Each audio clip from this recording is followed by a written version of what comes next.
Zaidi ni kuwashukuru kwa kikao. Sawa? Inawezekana tujafanya pakubwa sana, lakini tutajitahidi.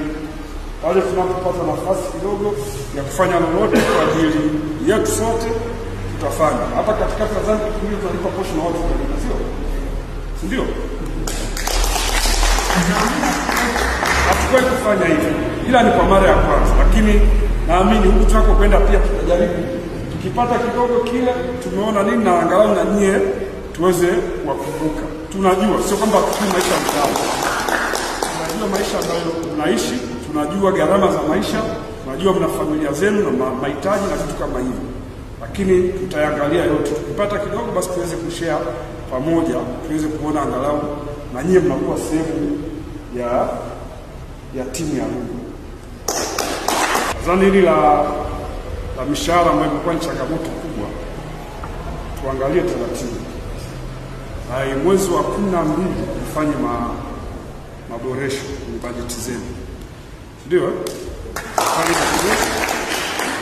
Na ikiwezekana kama tutakuwa tumeenda vizuri kwa muda kwenye mwezi Januari na Februari, angalau tuongezee kidogo.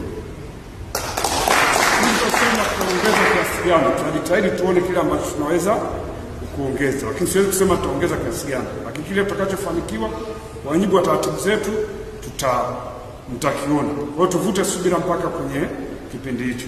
Si ndio? Sasa hivi ni kipindi cha budget imeshapita. Yaani ukiniambia niongeze leo, sina sehemu yote kwenda kusema nitatoa, nianze kuwalipa nyinyi kwa sababu kila kitu kimepangwa. Lakini kama tukienda vizuri mwezi huo wa 12 tutaona nini cha kufanya angalau tuweze kuangalia kwenye hilo eneo. Kitu kikubwa ambacho kama tunajua kuwa nacho nidhamu ya jeshi, sio? Yeye ni jeshi, sio? Ni nidhamu. Jitahidi sana kwenye hilo eneo.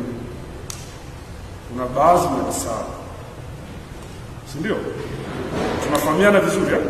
Ndio. Na bahati nzuri mimi nakaa na nyie pale wakati mwingine nawaona na mimi. Kwa wakati mwingine pia hebu tujitahidi kwenye eneo hili. Tujiweke sawa. Haipendezi sana. Mimi sifurahi siku ya siku nije nitokee niseme muondoe hivi. Ukiona nimefikia mpaka hatua hiyo, maana yake nimechoka. Hata kusema sisi tunawapenda sana. Sawa? Unaanza kuwa unalala ndani, alafu kuna mtu nje halali kwa ajili yako. Sio kazi ndogo. Si ndio? Yaani anakatisha usingizi kwa sababu yako wewe uweze kuwa salama. Sio kazi ndogo, ni kazi kubwa. Kwa hiyo mnafanya kazi nzuri sana. Niwaombe tu muendelee kuwa na moyo huo. Si ndio? Sisi viongozi wenu tupo, tutaendelea kupambana kuona yale ambayo yako ndani ya uzetu tuweze kuyafanya. Sawa? Tuombeane heri. Uwepo.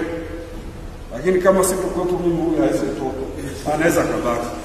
Kama mimi sitakuwepo yule pale hawezi kutoka. Si ndio? Tutamuoji kuna makubaliano tunafanyaga. Bora wenzetu wakuyaoni. Si ndio? Hatuwezi kutoka wote kwa pamoja. Kila mtu ataondoka kwa muda wake. Kwa hiyo niwataka wenzangu hao haya tukubaliana basi kila mmoja akaone kwenye eneo lake kwenda kuyatekeleza.